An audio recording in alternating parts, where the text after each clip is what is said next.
My name is Vanessa Carter, and the night my parents invited me to dinner after disappearing from my life for 3 years, they expected me to walk in carrying guilt and leave carrying the bill. What they did not expect was that I had finally learned the difference between being loved and being useful. By the time the appetizers hit the table, I already knew the entire dinner was a setup. By the time the check arrived, I made sure every person at that table understood exactly who had really been using who. I was 33 years old, and I managed operations for a restaurant company that ran for packed locations across Tennessee.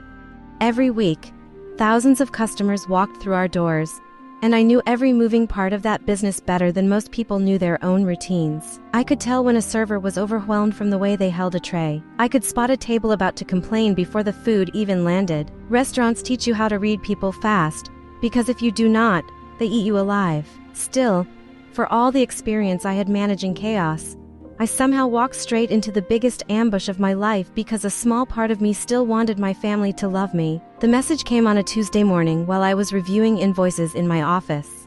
My phone buzzed, and when I looked down, my stomach tightened so hard it felt like someone had wrapped wire around my ribs.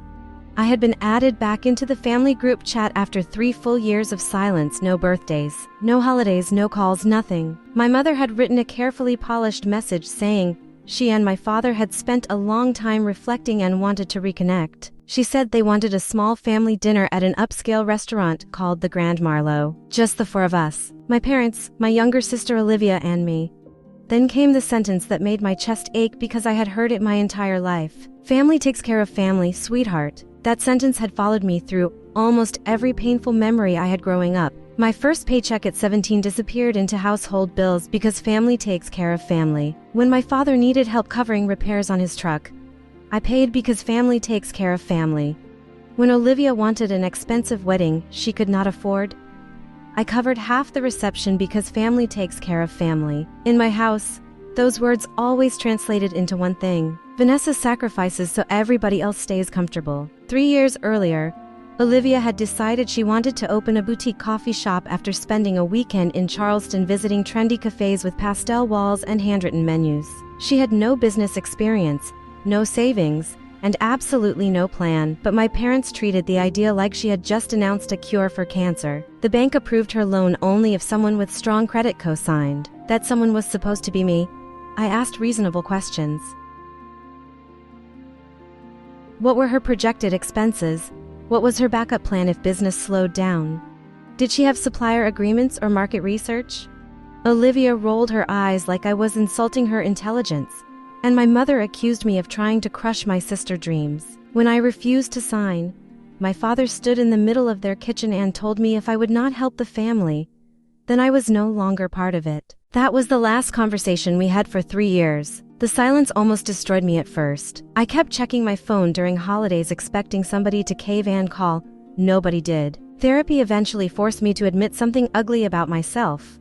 I had trained my family to treat me like an emergency fund with feelings attached. I spent years believing love had to be earned through sacrifice. The moment I stopped paying, they stopped pretending I mattered. My best friend Rachel begged me not to go to the dinner after the invitation arrived. She said the whole thing sounded manipulative, and deep down I knew she was right. Still, there was a part of me that missed my mother terribly. Not the controlling version of her, the softer version from my childhood who played old country songs while baking cornbread in the kitchen. I think sometimes people keep hoping the person who hurt them will suddenly become the person they remember missing. The night of the dinner, I drove 40 minutes across town wearing simple black slacks and a gray blouse I normally wore to vendor meetings. I did not want to look flashy or wealthy because my family already believed I thought I was better than them. The second I pulled into the restaurant parking lot, my stomach dropped. There were far too many cars. My father's truck, my aunt's sedan, my cousin's SUVs. At least 8 vehicles lined the parking lot. I sat in my Honda staring through the windshield while every survival instinct I had screamed at me to leave. But I walked inside anyway. The hostess led me through the restaurant toward a large private dining section in the back, and I could hear my family before I even saw them. Loud laughter, glasses clinking, somebody already slightly drunk. When I rounded the corner, I froze. 16 people sat around an enormous table covered in lobster platters, expensive steaks, seafood towers, and bottles of wine that probably cost more than my monthly electric bill. Every chair was filled except one directly across from my father. My mother stood up with fake tears already forming in her eyes. She spread her arms wide and acted like I had just returned from war instead of being deliberately cut out of the family for over 1,000 days. Several relatives actually applauded when I approached the table. My father grinned from the head of the table while slicing into a steak the size of a dinner plate. The entire thing felt staged. I sat down slowly while my brain tried to process the scene in front of me. My mother waved dismissively when I quietly reminded her she had said it would only be the four of us. She laughed and said word got around and everybody wanted to reconnect. I looked around the table and realized some people there barely even knew me. One woman was apparently my aunt neighbor, and she was happily drinking wine like she belonged at the reunion. Then the comments started. My aunt joked that it must be nice living comfortably while everyone else struggled.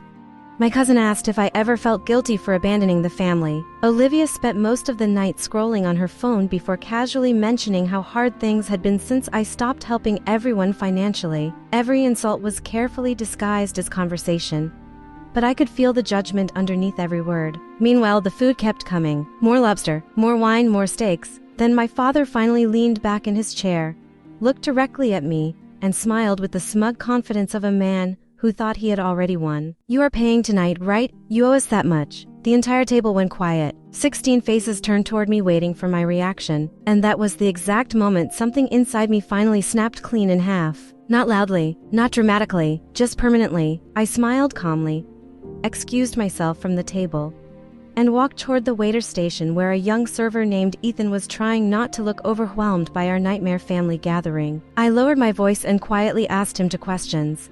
First, whose card was holding the reservation? Second, whether the restaurant automatically authorized large party holds before closing checks. Ethan blinked in confusion before quietly admitting my father card had already been pre-authorized for the full estimated amount because management required it for large private parties. Perfect, I thanked him, returned to the table, and sat down without saying another word. 15 minutes later, my father dramatically asked for the bill while everyone watched me with smug little smiles. Ethan arrived carrying the check presenter and politely handed it directly to my father. Dad frowned immediately. I thought she was paying. Ethan stayed perfectly professional. "Sir, your card has already been authorized for the event reservation under restaurant policy." The silence that followed felt glorious. My father opened the check and actually went pale. Nearly $4,000 stared back at him from the receipt. The expensive wine alone had pushed the total into insanity. My mother looked panicked.